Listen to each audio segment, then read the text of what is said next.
In the shadowy corridors of ancient history, buried beneath layers of time and forgotten civilizations, lies one of humanity's most chilling secrets.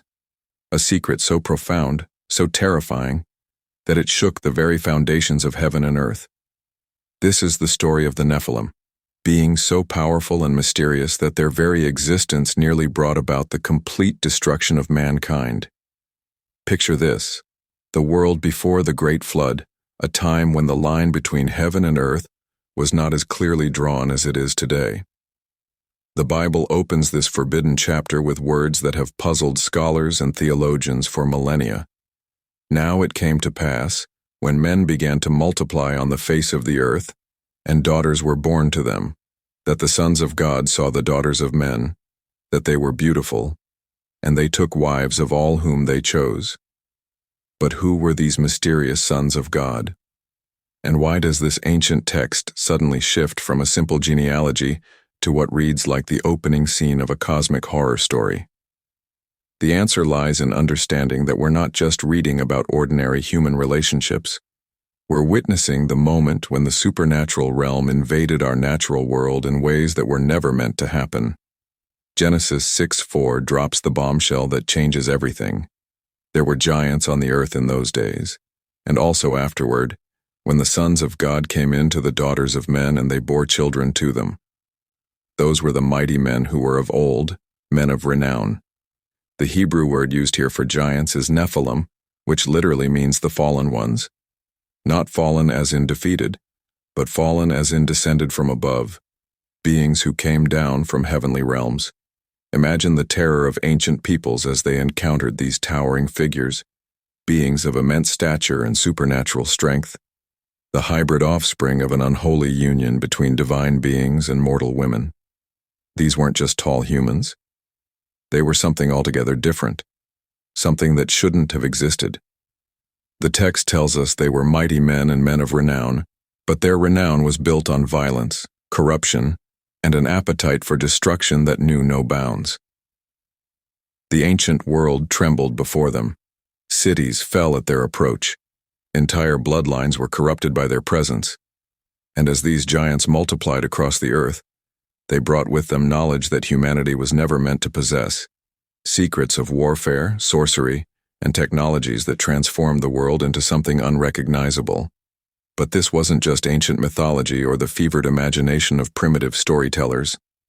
The Bible presents the Nephilim as historical reality, beings whose very existence posed such a threat to God's plan for humanity that it required the most drastic intervention in human history.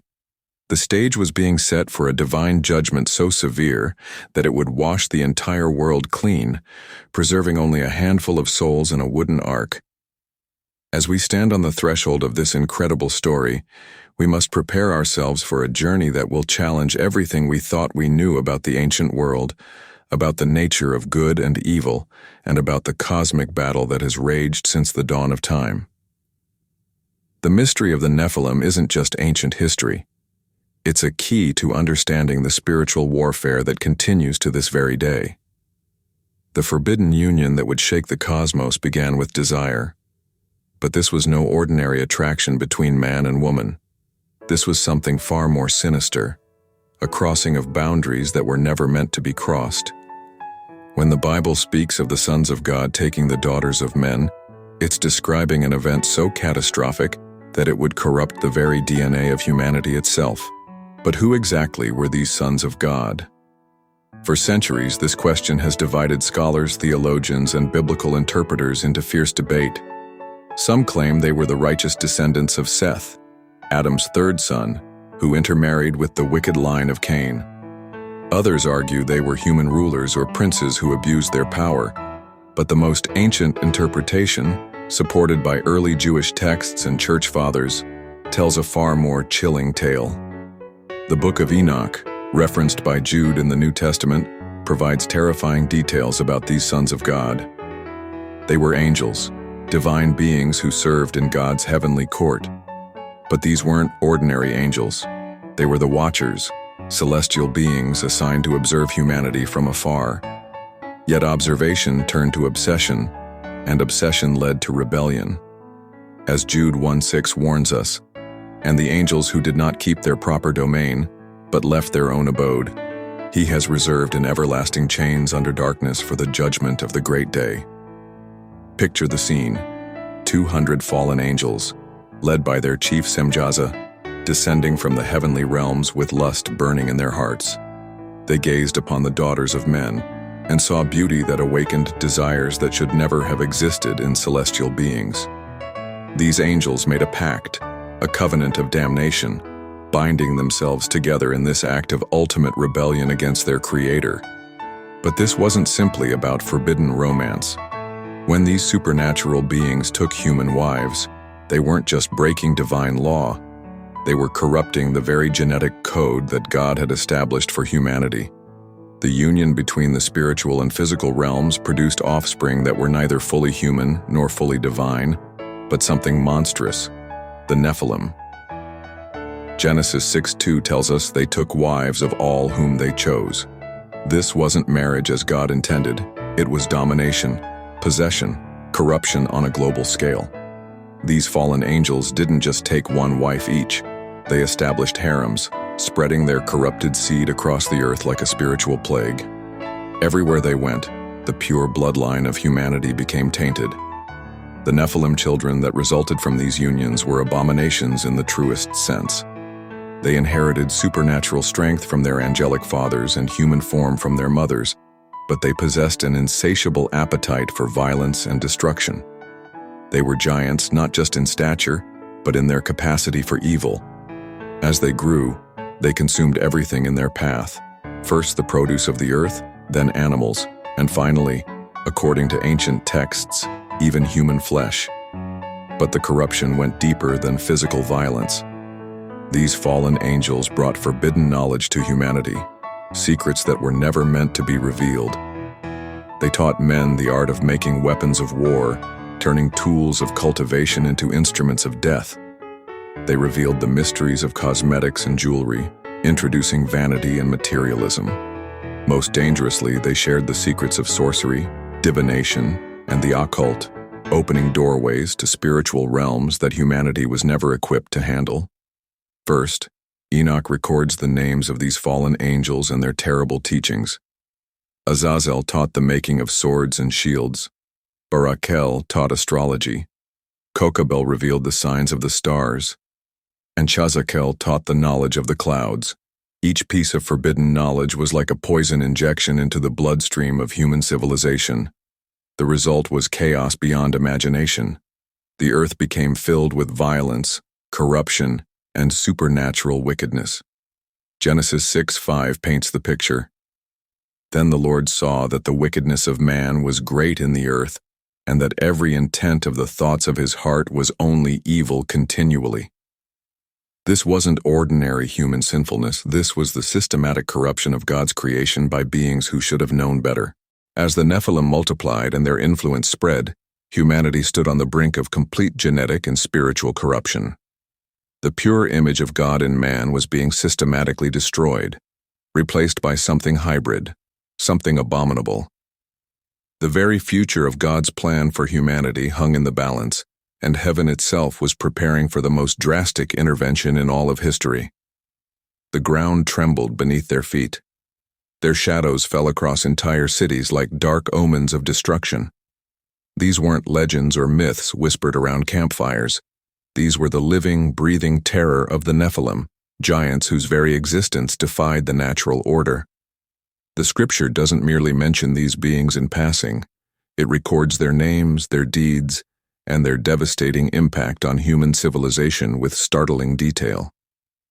In the Valley of Elah, as two armies faced each other in tense standoff, a figure emerged from the Philistine ranks that would become the most famous giant in all of human history. Goliath of Gath stood 9 feet 9 inches tall, nearly 10 feet of muscle, armor, and supernatural malice. 1 Samuel 17:4-7 gives us the terrifying specifics. And a champion went out from the camp of the Philistines, named Goliath, from Gath, whose height was 6 cubits and a span. He had a bronze helmet on his head, and he was armed with a coat of mail, and the weight of the coat was 5,000 shekels of bronze. And he had bronze armor on his legs and a bronze javelin between his shoulders. Now the staff of his spear was like a weaver's beam, and his iron spearhead weighed 600 shekels. Think about this. His spearhead alone weighed 15 pounds, and his coat of mail weighed 125 pounds. This wasn't just a tall man. This was a being whose physical capabilities defied human limitations. For 40 days Goliath taunted the armies of Israel, his voice booming across the valley like thunder. But Goliath represented more than military might. He was the embodiment of the ancient Nephilim bloodline's rebellion against God's people. When young David faced him with nothing but a sling and 5 smooth stones, it wasn't just a battle between a shepherd boy and a giant. It was cosmic warfare between the seed of the woman and the seed of the serpent. The Talmud records that Goliath was a descendant of Orpah, Ruth's sister-in-law, suggesting his bloodline traced back to the giants who survived the flood. When David's stone struck his forehead, it wasn't merely good aim. It was divine judgment against the Nephilim corruption that Goliath represented. In the land of Bashan ruled a king whose very bed became the stuff of legend. Deuteronomy 3:11 tells us, "For only Og, king of Bashan, remained of the remnant of the giants. Indeed his bedstead was an iron bedstead. Is it not in Rabbah of the people of Ammon? 9 cubits is its length, and 4 cubits its width, according to the standard cubit of a man. Og's bed was 13.5 feet long and 6 feet wide, and this was just his furniture. But Og was more than just physically imposing. Ancient Jewish texts describe him as one of the few giants who survived the Great Flood by clinging to the outside of Noah's Ark. The Talmud records that Og lived for thousands of years, serving various kings and witnessing the rise and fall of entire civilizations. His longevity wasn't natural. It was a supernatural corruption of the divine image, a perversion of the eternal life that God intended for humanity. When Moses and the Israelites encountered Og, God specifically commanded them not to fear this ancient giant. Numbers 21:34 records God's words, "Do not fear him, for I have delivered him into your hand, with all his people and his land." The battle against Og wasn't just military conquest. It was the cleansing of the promised land from Nephilim contamination. The spies sent to scout the promised land returned with a report that struck terror into the hearts of Israel. There we saw the giants, the descendants of Enoch, and we were like grasshoppers in our own sight, and so we were in their sight. Numbers 13:33. The Anakim weren't just individuals. They were an entire race of Nephilim descendants who had established cities and kingdoms throughout Canaan. Archaeological evidence suggests these giants built massive stone structures that still baffle engineers today. The walls of some Canaanite cities contained stones weighing several tons, fitted together with precision that modern technology can barely replicate. The Book of Joshua identifies 3 chief Anakim brothers, Ahiman, Sheshai, and Talmai, who ruled from Hebron, a city that Abraham had once called home. The name Anak itself means long-necked or giant, and ancient texts describe these beings as having elongated skulls and extraordinary reach. When Caleb finally drove them out of Hebron at age 85, it represented the fulfillment of God's promise to cleanse the land of these hybrid abominations. 1 Chronicles 25 mentions Lami, described as the brother of Goliath the Gittite.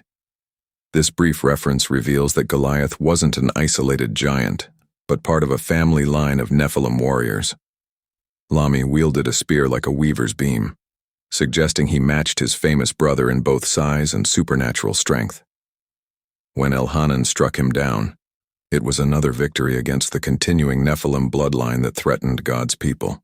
2 Samuel 21:16 introduces us to Ishbi-Benob, one of the sons of the giant, whose bronze spear weighed 300 shekels, who was bearing a new sword, thought he could kill David.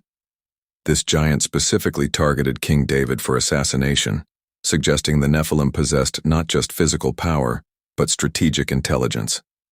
His new sword indicates these beings had access to advanced metallurgy and weaponry. When Abishai rescued David from this giant, it demonstrated that even in his later years, David remained a target of Nephilim vengeance. Another giant named Saph, also called Sippai, fell to Sibbachai the Hushathite, as recorded in 2 Samuel 21:18. The name Saf means threshold or basin, possibly indicating his role as a guardian of important locations. Ancient texts suggest some giants served as gatekeepers to forbidden knowledge and secret places, using their supernatural size and strength to prevent access to certain areas. Perhaps the most mysterious of all appears in 2 Samuel 21:20. Yet again there was war at Gath, where there was a man of great stature, who had 6 fingers on each hand and 6 toes on each foot, 24 in number, and he also was born to the giant. This unnamed giant possessed polydactyly, extra digits that ancient cultures often associated with divine or demonic heritage. His 6 fingers and toes totaling 24 may have held occult significance, as the number 24 appears frequently in biblical prophecy and ancient mystical traditions. What makes these accounts so remarkable isn't just their physical descriptions, but the consistent pattern they reveal. These giants weren't random mutations or exaggerated tales. They were the persistent remnant of the antediluvian corruption, survivors and descendants of the original Nephilim, who continued to oppose God's plan for humanity. The Book of Enoch describes these beings as possessing not just physical strength, but supernatural knowledge passed down from their fallen angel progenitors. They understood warfare, metallurgy, astronomy, and dark arts that gave them advantages beyond their impressive stature. They built cities, established kingdoms, and created networks of power that required divine intervention to overcome. Each encounter between Israel and these giants represented more than military conflict. It was spiritual warfare in its purest form. The giants embodied the rebellion against God's order, the corruption of his image, and the persistent attempt to prevent the coming of the Messiah through the pure bloodline of humanity. Their defeat wasn't just victory in battle. It was the gradual cleansing of the earth from the supernatural contamination that had plagued it since before the flood. As we study these towering figures of ancient history, we begin to understand that the Bible isn't just recording interesting historical footnotes. It's documenting a cosmic conflict that shaped the destiny of nations and continues to influence our world today. The corruption had reached a point of no return. The earth groaned under the weight of violence, perversion, and supernatural wickedness that had spread like a cancerous plague across every continent. The Nephilim and their hybrid offspring had so thoroughly contaminated the human bloodline that God looked upon his creation and saw something that broke his heart. Genesis 6:5-6 records the devastating divine assessment. Then the Lord saw that the wickedness of man was great in the earth, and that every intent of the thoughts of his heart was only evil continually. And the Lord was sorry that he had made man on the earth, and he was grieved in his heart. But this wasn't ordinary human sinfulness. This was systematic genetic and spiritual corruption orchestrated by fallen angels and perpetuated by their giant offspring. The Hebrew word used for God being grieved here is the same word used to describe someone experiencing physical pain. The creator of the universe was literally in anguish over what had become of his masterpiece, humanity. Yet in this darkest hour of human history, one man stood apart from the corruption. Noah is described in Genesis 6:9 as a just man, perfect in his generations. That word perfect in Hebrew is tamim, which doesn't mean morally perfect, but rather without blemish or genetically pure. In a world where the human genome had been systematically corrupted by Nephilim bloodlines, Noah represented the last pure strain of Adam's lineage, the final hope for preserving God's original design for humanity. The divine verdict was swift and absolute. Genesis 6:7 records God's decision. So the Lord said, I will destroy man whom I have created from the face of the earth, both man and beast, creeping thing and birds of the air, for I am sorry that I have made them. This wasn't divine anger. This was divine surgery, the painful but necessary removal of a spiritual cancer that threatened to destroy everything God had created. But God's judgment extended beyond humanity to the fallen angels who had orchestrated this corruption.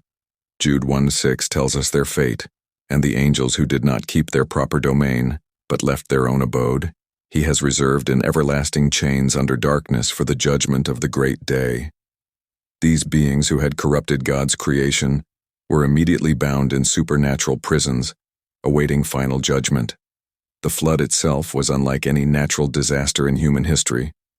For 40 days and nights water poured from the heavens while the fountains of the great deep burst forth from beneath the earth. This wasn't just heavy rain. It was the unleashing of cosmic forces that reshaped the entire planet. Ancient texts describe how the waters rose so high they covered the highest mountains, ensuring that not even the giants could escape by climbing to elevated ground. Yet the mystery deepens when we discover that somehow, some Nephilim bloodlines survived the flood.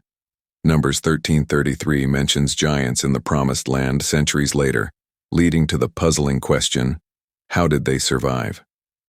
Some scholars suggest that the corruption entered the post-flood world through Noah's daughters-in-law, while others point to the possibility that some fallen angels resumed their forbidden activities after the floodwaters receded. The flood represented both ending and beginning, the destruction of a corrupted world and the preservation of hope through one righteous family. But it also demonstrated a sobering truth. The battle between good and evil, between the pure seed and the corrupted bloodline, was far from over. The giants would return, the supernatural warfare would continue, and humanity would need divine intervention again and again to preserve God's plan for redemption. As the ark settled on Mount Ararat and Noah's family emerged into a cleansed world, they carried with them not just the future of humanity, but the weight of an incredible responsibility. They were the guardians of genetic and spiritual purity in a cosmos where unseen forces still schemed to corrupt, contaminate, and destroy God's ultimate purpose for His creation. As we stand at the threshold of our own generation, the ancient story of the Nephilim isn't just historical curiosity. It's a prophetic mirror reflecting the spiritual realities of our modern world. The same forces that corrupted the antediluvian world are at work today, though they manifest in ways that many fail to recognize. The battle between the seed of the woman and the seed of the serpent continues with intensity that rivals the days of Noah. Jesus himself warned us about this connection in Matthew 24:37. But as the days of Noah were, so also will the coming of the Son of Man be. This isn't merely about moral decline or increasing wickedness. It's about the return of supernatural influences that mirror the corruption of Noah's time. We're witnessing an unprecedented fascination with the occult, genetic manipulation, artificial intelligence, and the blurring of boundaries that God established for humanity's protection. The first lesson from the Nephilim narrative is the danger of forbidden knowledge. Just as the fallen angels taught humanity weapons of war, sorcery, and cosmic secrets, our modern world faces similar temptations. We're living in an age where scientists speak openly about enhancing human genetics, creating artificial life, and merging human consciousness with machines. While not inherently evil, these pursuits echo the same desire that drove humanity to seek godlike status through supernatural means. Consider how the ancient giants corrupted human DNA. Today we face questions about genetic engineering, cloning, and transhumanism that would have been pure science fiction just decades ago. The ethical boundaries that protect human dignity are being pushed in laboratories around the world, often with the same prideful motivation that led the antediluvians to believe they could improve upon God's design. The second crucial lesson involves spiritual warfare. Paul reminds us in Ephesians 6:12 that we do not wrestle against flesh and blood, but against principalities, against powers, against the rulers of the darkness of this age, against spiritual hosts of wickedness in the heavenly places. The Nephilim were physical manifestations of this spiritual battle, and while we may not face 9-foot giants today, the supernatural conflict continues in realms we can barely comprehend. Modern believers must understand that the enemy's strategy hasn't changed. He still seeks to corrupt, contaminate, and destroy God's image in humanity. This happens through addictions that enslave the mind, ideologies that pervert truth, and spiritual deceptions that lead people away from their Creator. The giants may be gone, but the spiritual forces that empowered them remain active. The third lesson is about the importance of remaining pure and set apart. Noah found grace because he was tamim, genetically and spiritually pure in his generation. Today, Christians are called to maintain spiritual purity in a world that grows increasingly corrupt. This doesn't mean physical isolation, but rather maintaining clear boundaries between God's truth and the world's deceptions. Just as Noah had to trust God's word about coming judgment when no one had ever seen rain, we must trust biblical warnings about spiritual dangers that others dismiss as irrelevant. The same mockery that Noah faced when building the ark is echoed today, when believers warn about spiritual deception and the need for discernment. Fourth, we learn about God's ultimate victory. Despite the overwhelming corruption in Noah's day, God preserved a remnant and fulfilled his promises. When David faced Goliath, the young shepherd wasn't just fighting with stones, he was wielding faith in the God who cannot be defeated. 1 Samuel 17:47 records David's declaration, "For the battle is the Lord's, and he will give you into our hands." This same confidence should characterize believers today. The spiritual giants we face, whether they're cultural pressures, personal struggles, or supernatural opposition, are no match for the God who drowned the ancient world and preserved Noah's family. The victory has already been won at the cross, where Jesus Christ crushed the serpent's head and broke the power of darkness. But here's the most remarkable truth. We're not just surviving until the end, we're part of God's redemptive plan. The same bloodline that the Nephilim tried to corrupt produced the Messiah. Jesus came as the seed of the woman to destroy the works of the devil and offer salvation to all who believe. Where the fallen angels brought corruption and death, Christ brings purity and eternal life. The question for our generation isn't whether we'll face spiritual opposition, it's whether we'll recognize it and respond with biblical faith. The Nephilim narrative teaches us to be alert, discerning, and anchored in God's truth. It reminds us that supernatural forces are real, that spiritual warfare is ongoing, and that God's people must be prepared for battles that most of the world doesn't even recognize. As we conclude this incredible journey through one of the Bible's most mysterious and powerful accounts, remember that you're not just a spectator in cosmic history. You're a participant in God's eternal plan. The same faith that enabled Noah to build an ark, David to face Goliath, and the Israelites to conquer the Promised Land is available to you today. If this exploration of the Nephilim mystery has opened your eyes to spiritual realities you've never considered before, don't let this moment pass without taking action. Hit that like button to help others discover these incredible biblical truths, and make sure to subscribe and ring the notification bell so you never miss our deep dives into Scripture's most fascinating mysteries. Drop a comment below and let us know. What aspect of the Nephilim story impacted you most? Have you seen signs of spiritual warfare in our modern world? Your insights and experiences could encourage other believers in their faith journey. The story of the Nephilim isn't just ancient history, it's preparation for the battles ahead and reminder that in God's kingdom, giants fall, corruption is cleansed, and faith always triumphs over fear.